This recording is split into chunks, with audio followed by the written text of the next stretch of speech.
हाय, hello, नमस्कार. कसे आहात तुम्ही सर्व? आनंदी आहात ना? तर हा माझा छोटासा फ्रीज छोटा असो वा मोठा, तो किती ऑर्गनाइज आहे यावर सगळं डिपेंड असतं. कारण आपण जे खातो तेच आपलं आरोग्य बनवतं. म्हणून फ्रीजमध्ये काय ठेवतो, कसं ठेवतो हे खूप महत्त्वाचं आहे. थोडंसं प्लॅनिंग, थोडंसं क्लीनलीनेस आणि सगळं किती इझी होतं ते बघा. फ्रीजमध्ये पडलेल्या अनहेल्दी गोष्टी, जमा झालेली गोंधळ हे सगळं आपल्या आरोग्यावर थेट परिणाम करतं. कधी-कधी ना आपला फ्रीज फक्त अन्नाने नाही, तर थोड्या गोंधळानेही भरलेला असतो. कालचं उरलेलं, काही विसरलेलं आणि काही नको असलेलं. स्वच्छ आणि नीटनेटका फ्रीज म्हणजे हेल्दी लाईफस्टाईलची सुरुवात. तर आजच्या या व्हिडिओमध्ये मी माझा हा छोटासा फ्रीज कमी जागेमध्ये कसा ऑर्गनाइज करते आणि काही इम्पॉर्टंट टिप्स पण तुमच्यासोबत शेअर करणार आहे. सगळ्यात आधी फ्रीज बंद करा. सेफ्टीसाठी आणि क्लिनिंग नीट व्हायला हे खूप इम्पॉर्टंट आहे. सगळं फ्रीजमधल्या गोष्टी आधी बाहेर काढून घ्या. मगच कळतं काय खरंच उपयोगाचं आहे आणि काय नाही. कुठली पण गोष्ट आधी क्लीन करायची असली तर त्यात काय खराब झालेलं आहे, काय चांगलं आहे, काय ठेवायचं आहे ते सगळं चेक करून घ्यायचं. म्हणजे कसं एक्सपायरी डेट वगैरे चेक करायची, कारण काही गोष्टी आपण ठेवतो पण वापरत नाही, त्यामुळे अननेसेसरी गोष्टींचा साठा होत जातो. फ्रीजला मी 2 महिन्यातून एकदा डीप क्लीन असं करतच राहते. पण त्यासोबतच 2-3 आठवड्यांनी किंवा फ्रीजमध्ये कुठली गोष्ट पडलेली असेल तेव्हा मात्र तेव्हाच थोडी क्लिनिंग करून घेतली तर नंतर जास्त क्लिनिंग अवघड जात नाही. तर इथे तुम्ही बघू शकता मी असं एक स्प्रे बॉटलमध्ये क्लिनिंग लिक्विड तयार करून घेतलेलं आहे. त्या लिक्विडमुळे आपला हा फ्रीज नेहमीच फ्रेश वाटायला लागतो. या बॉटलमध्ये थोडं लिक्विड डिटर्जंट आणि थोडंसं लिंबू घालून छानसं असं क्लीनर तयार होऊन जातं. किंवा व्हिनेगर पण इथे यूज करू शकता, स्मेल पण फ्रेश राहतो. पण सहसा मी व्हिनेगरचा जास्त वापर करत नाही. इथे एक टिप सांगते, फ्रीज साफ करण्यासाठी कधीच तारेच्या घासणीचा वापर करू नका. कारण त्यामुळे काय होतं, जे फ्रीजचे जे शेल्फ असतात ना त्याला स्क्रॅचेस पडतात आणि त्या शेल्फला कसं ट्रान्सपरन्सी एकदम कमी होऊन जातं. त्यामुळे लाईट रिफ्लेक्शन पण कमी होतो आणि ॲट द एंड सगळं फ्रीजमध्ये ज्या गोष्टी असतात त्या सगळं खराब व्हायला लागतात. या प्रकारे मी सगळे शेल्फ असे क्लीन करून घेत आहे. कसं नेहमी क्लिनिंग करत राहिलो ना तर फ्रीज जास्त खराब पण होत नाही आणि मग क्लिनिंगला जास्त वेळ पण लागत नाही. जर तुम्हाला नेहमीच जमत असेल हे सगळे शेल्फ बाहेर काढून धुवायला, तर ते देखील तुम्ही छान स्वच्छ क्लीन करून घेऊ शकता. कारण या छोट्या सवयी असा मोठा बदल घडवतात. आजची स्वच्छता उद्याचं आरोग्य ठरवत असते. कधी कधी गोंधळ फक्त घरात नसतो, तो आपल्या सवयींमध्ये सुद्धा असतो. तो साफ करायला अशी छोटी सुरुवात खूप महत्त्वाची असते. थोडंसं प्लॅनिंग आणि थोडीशी क्लीनलीनेस यामुळे रोजचं किचन वर्क किती इझी होतं हे हळूहळू जाणवतं. आज केलेली ही छोटीशी मेहनत उद्या आपल्याला जास्त वेळ, जास्त एनर्जी आणि एकदम शांतता देणारी असते. आपण संपूर्ण घरासाठी खूप काही करत असतो, पण अशा छोट्या सवयीच खरं तर घराला हेल्दी आणि हॅपी ठेवतात. तर इथे असे फ्रीजमध्ये भाजीचं ठेवायला असे प्लास्टिकचे कंटेनर्स मागवले होते. ते सुद्धा लास्ट व्हिडिओमध्ये मी शेअर केलेलेच आहेत. खरं तर मला हे कंटेनर्स खूप युजफुल वाटले, कारण फ्रीजमध्ये भाजी ठेवली तर त्याला पाणी सुटतात. आणि या डब्यांचं खास एक वैशिष्ट्य म्हणजे की यामध्ये ऑलरेडी एक प्लास्टिकची अशी जाळी दिलेली आहे. त्यामुळे पाणी जरी साचलं तर ते डब्याच्या खाली राहणार, त्यामुळे भाजी बिलकुल खराब होणार नाही. हे डबे असे छान आकाराचे. यामध्ये तुम्ही भेंडी, चवळी, काकडी, गाजर, कोथिंबीर, दोडके, पालक अशा काही खूप साऱ्या वेगवेगळ्या प्रकारच्या भाज्या तुम्ही ठेवू शकता. इथे मी सगळ्याच भाज्या स्वच्छ धुवून आणि सुकवून घेतलेल्या आहे. चवळीची भाजी देखील मी अशी कट करून ठेवून देत आहे आणि सोबत लिंबू देखील ठेवून देत आहे.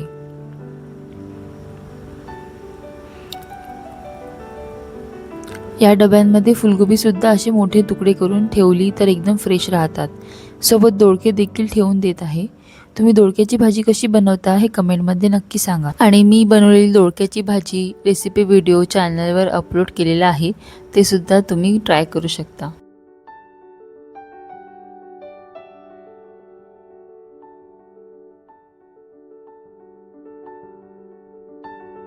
तर हा मल्टिपल यूज असा माझा सगळ्यात आवडताचा डबा.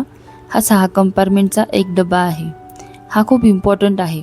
हा डबा तुमच्याकडे असायलाच पाहिजे, कारण जेव्हा आपण भाजीला फोडणी देतो तेव्हा आपल्याला ज्या ज्या गोष्टी लागतात म्हणजे लसूण, अद्रक, हिरवी मिरची, कढीपत्ता, लिंबू, कोथिंबीर किंवा टोमॅटोसुद्धा या सगळ्या या एकाच डब्यामध्ये ठेवल्या जातील.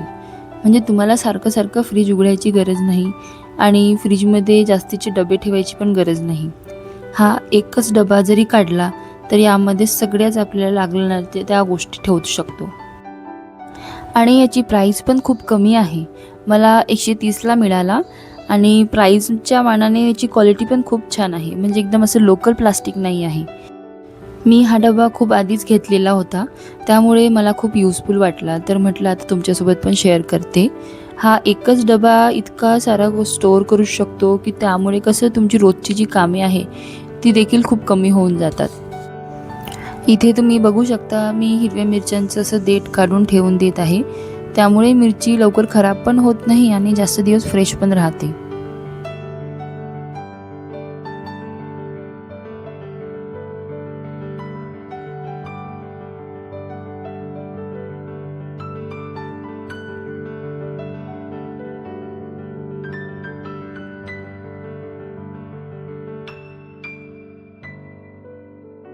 सोबतच या डब्यामध्ये मी इथे अद्रक पण ठेवून घेत आहे. लसूण आणखी सोलायचा राहिलेला आहे, त्यामुळे एक डबा असा रिकामाच ठेवणार आहे आणि सोबत कोथिंबीरसाठी एक डबा ठेवलेला आहे. असं फोडणीला लागणारं जे सामान असतं तर ते व्यवस्थित ठेवलं तर ते आपल्याला खूप सोयीचं पडतं. तर हा एक्स्ट्राचा कढीपत्ता आहे, तो मी असं सेपरेट स्टोअर करून ठेवते. कारण सध्याचा जो लागणारा कढीपत्ता आहे तो मी या 6 कंपार्टमेंटच्या डब्यामध्ये काढून ठेवलेला आहे आणि हा जास्तीचा थोडासा कढीपत्ता आहे तर तो आणखी जास्त दिवस फ्रेश राहावा म्हणून मी असं सेपरेट ठेवून देत आहे.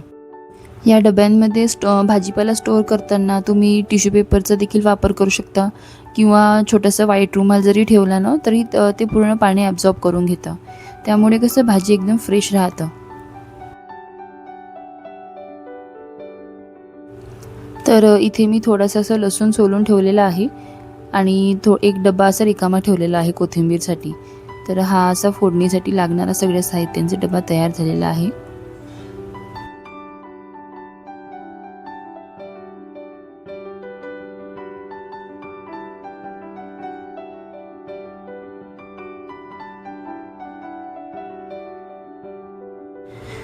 तर सध्या तरी मी असे 4 कंटेनर्स बोलवले होते. माझ्याकडे थोडं जास्तीचंच भाजीचं असतं, त्यामुळे आणखी 2 किंवा 3चा सेट असं बोलवायचा विचार आहे. कारण हे फ्रीजमध्ये न ठेवल्यावर आत काय आहे ते ठेवलेलं सगळं दिसतं. सोबतच भाजी पण फ्रेश राहते आणि प्राईस पण रिझनेबल आहे. यासोबतच जे आधीचे टोमॅटोज ठेवलेले होते तर त्याचंसुद्धा मी टिश्यू पेपर चेंज करून घेत आहे.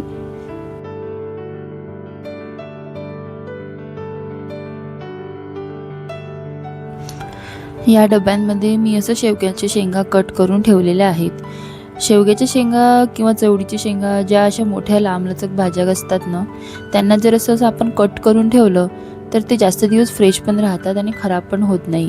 नाहीतर काय होतं, आपण जी भाजी व्यवस्थित डब्यांमध्ये बसत नाही तर ती अशी खालच्या फ्रीजच्या डब्यामध्ये टाकून देतो आणि ती तशीच पडून पडून खराब होत राहते. त्यापेक्षा ही ट्रिक मला खूप युजफुल वाटते. हे सुद्धा ट्रे मी बोलवले आहेत.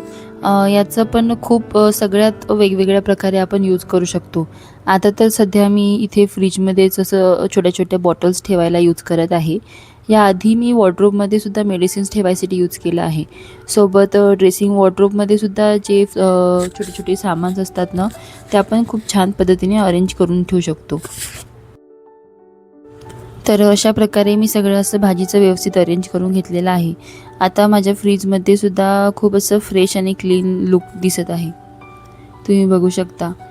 आणि फ्रीजमध्ये ना हे बॉक्सेस ठेवताना जर आपण व्यवस्थित ठेवले तर ते सगळं फ्रीज आपला आपोआपच व्यवस्थित ऑर्गनाइज दिसतो.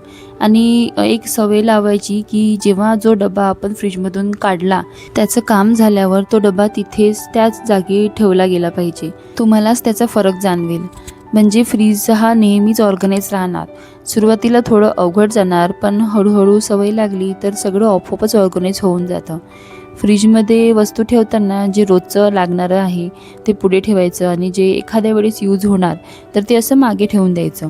त्यामुळे फ्रीजमध्ये जास्त गोंधळ पण होत नाही. इथे दूध पण सोबत ठेवून देत आहे मी. फ्रीजमध्ये कुठली पण वस्तू आणि कुठली पण भांडं ठेवताना तर ती बरोबर झाकूनच ठेवली गेली पाहिजे. नाहीतर काय होतं, याचा त्याचा वास असा सगळ्यांना लागून जातो. असं मी भाजीसाठी सेपरेट कंपार्टमेंट ठेवते, म्हणजे सगळं भाजीचं एकाच ठिकाणी राहतं. डोअरच्या साईडला मी असं सगळे मसाले ठेवून देत असते.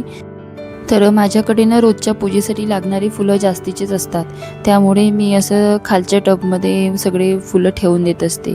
कधी कधी डब्यांमध्ये सुद्धा ठेवते, नाहीतर पिशवीमध्ये पण सुद्धा फ्रेश राहतात. तर हा होता माझा छोटासा फ्रीज ऑर्गनायझेशन. छोटा फ्रीज असो वा मोठा, तो आपण किती प्रेमाने आणि नीट ठेवतो यावर सगळं अवलंबून असतं.